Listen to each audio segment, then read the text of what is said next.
여러분, 혹시 주식 거래 하시나요? 그럼 우리는 언제부터 이 주식 거래를 할 수 있게 됐을까요? 아니, 이에 앞서 주식을 살 수 있는 회사, 주식 회사는 어떻게 생겨났을까요?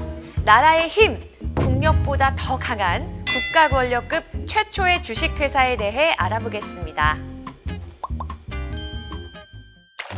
모두 한 번쯤 들어봤을 거예요. 바로 동인도 회사, 인도 회사냐고요? 당연히 아니죠. 옛날엔 세계 경제이자 권력의 정점은 유럽이었거든요. 그리고 유럽 입장에서 유럽 외의 나라들은 모두 인도를 중심으로 생각했습니다. 그래서 인도 동쪽 나라들은 동인도, 서쪽 나라들은 서인도라고 불렀죠. 특히 세계 최대 규모의 동인도 회사는 네덜란드였습니다. 그런데 회사는 단순한 회사가 아니었어요.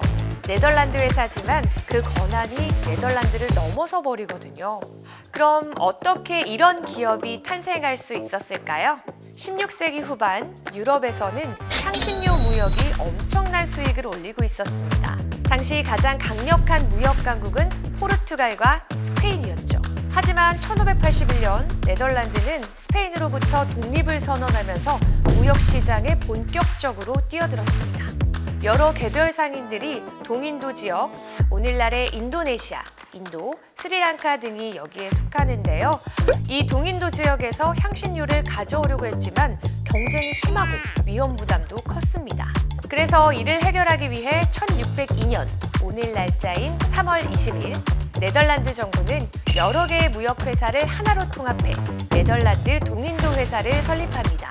이 네덜란드 동인도 회사의 가장 혁신적인 점은 바로 세계 최초로 주식을 발행한 기업이라는 건데요. 이 회사는 투자자들에게 돈을 모아 배를 띄우고 향신료 무역에서 얻은 이익을 배당금으로 나눠줬죠.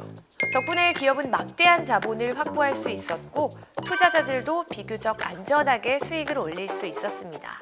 주식을 사고 팔 수 있는 암스테르담 증권거래소가 생겨난 것도 사실 네덜란드 동인도 회사 덕분이었죠. 그런데 네덜란드 동인도 회사는 단순한 회사가 아니었습니다.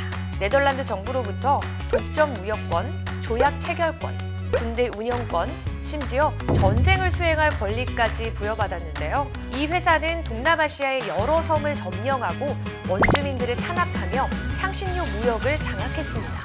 특히 인도네시아의 자카르타를 거점으로 삼고 군사력까지 동원해 지역 패권을 확립했죠.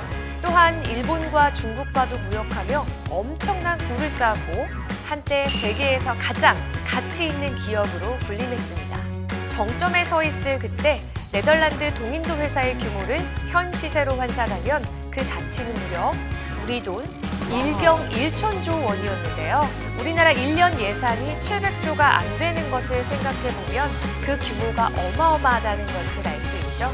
그렇다면 이렇게 강력했던 네덜란드 동인도 회사는 어쩌다가 몰락하게 됐을까요? 먼저 심각한 부정부패와 비효율적인 운영이었습니다. 회사가 너무 커지면서 관리가 어려워졌고 이는 곧 심각한 내부 부정부패로 이어졌죠. 관리들은 자신의 이익만 챙기고 회사 운영은 점점 비효율적으로 변했습니다. 그러던 1652년 영국 크로멜 정부가 네덜란드 중개무역상들의 활동을 제한하는 항해 조례를 발표하면서 영국과 네덜란드의 1차 전쟁이 시작됐는데요. 네덜란드는 이 전쟁에서 패했고 이후 3차까지 이어진 전쟁에서도 열세를 면치 못했습니다. 이후 네덜란드는 아시아 무역의 주도권을 영국에 넘겨주고 말죠. 그러던 18세기 말 프랑스 혁명의 영향을 받은 네덜란드는 정치적 혼란이 발생했고 여기에 주력이었던 향신료 무역까지 부진을 면치 못하자 결국 1799년 네덜란드 정부는 동인도 회사를 해체하고 모든 자산을 인수하게 됩니다. 비록 네덜란드 동인도 회사는 이렇게 사라졌지만 그 영향력은 지금도 남아있는데요. 바로 이 주식회사 시스템입니다. 오늘날 기업 운영 방식의 기초를 닦게 됐죠. 만약 이때 주식회사라는 개념이 생기지 않았다면 어땠을까요? 주식이나 해외 선물 투자에 신경 안 쓸 수 있어서 좋았다? 아니면 투자 방법이 사라져 큰일 날 뻔했다?